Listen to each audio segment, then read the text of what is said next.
PvP in Diablo Immortal is actually balanced. You're just not going to like how it's balanced. Welcome back, everyone. Have some technical stuff for you today, and this has to do with how the game forms matches for the Battleground. Huge thanks to Leudra for organizing this data collection event in which multiple players participated, and we have collected the damage, life, and resonance for as many players as possible. So if you see your name on the list here, well, you were in one of these matches where this was being done.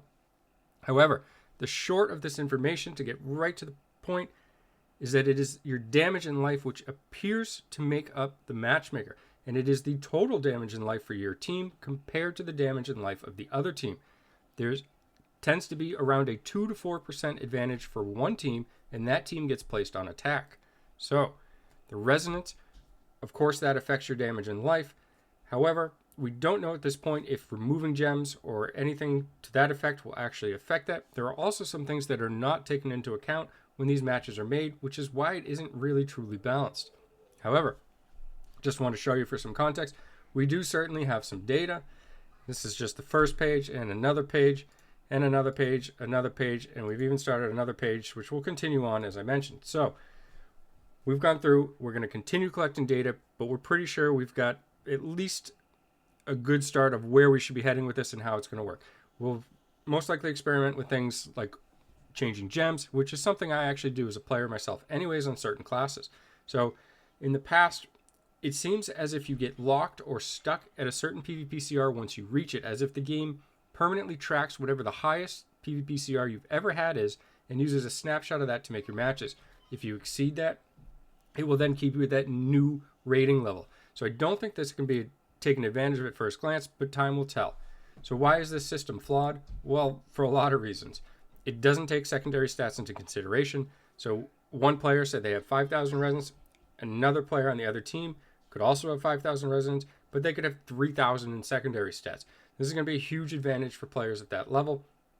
It doesn't take faction buffs. So if this is the start of a new cycle, one player is a shadow. Shadows have a much easier time getting the initial start to their faction buffs, and this is going to play a big role, especially if there's multiple shadows or multiple max faction buff players on one side and nobody on the other. It doesn't take class balance into consideration. Now, this is enormous, especially in a game like this where the classes themselves are not really balanced. Without class distribution being accounted for in the lobby, you can have some really bizarre and just completely unfair games. So, what else do we think can occur from this? Well, it'll be interesting. Can we manipulate this in any way? If we are able to manipulate secondary stats by lowering resonance, lowering that PvP CR, if you're a player with high secondary stats, you could potentially get into a match where players have very little secondary stats and just dominate the game.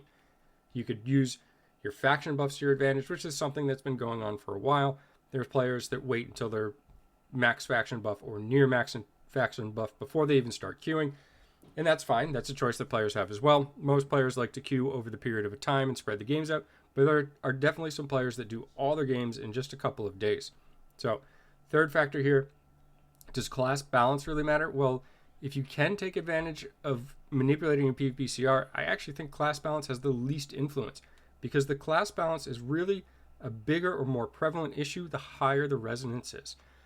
The games in general, as resonance is lowered, actually most classes are fairly balanced. There are a couple of examples that I could give, such as Wizard around 2,000 resonance and Demon Hunter around 3,000 resonance, where these individual classes are very strong and have a very good win rate. So you could potentially pigeonhole yourself into getting favorable matchups in that manner, but for the most part, things are fairly well balanced, and that won't be as much of a problem as it is seeing nothing but Demon Hunters and Necros at high resonance. So, what do we take of all this? Well, we know things have been optimized. Is it perfect? No, not really. Or do we hope to see some changes continue? Yes, absolutely, because something like not having secondary stats being considered in this equation is absolutely huge. We need some attention to this.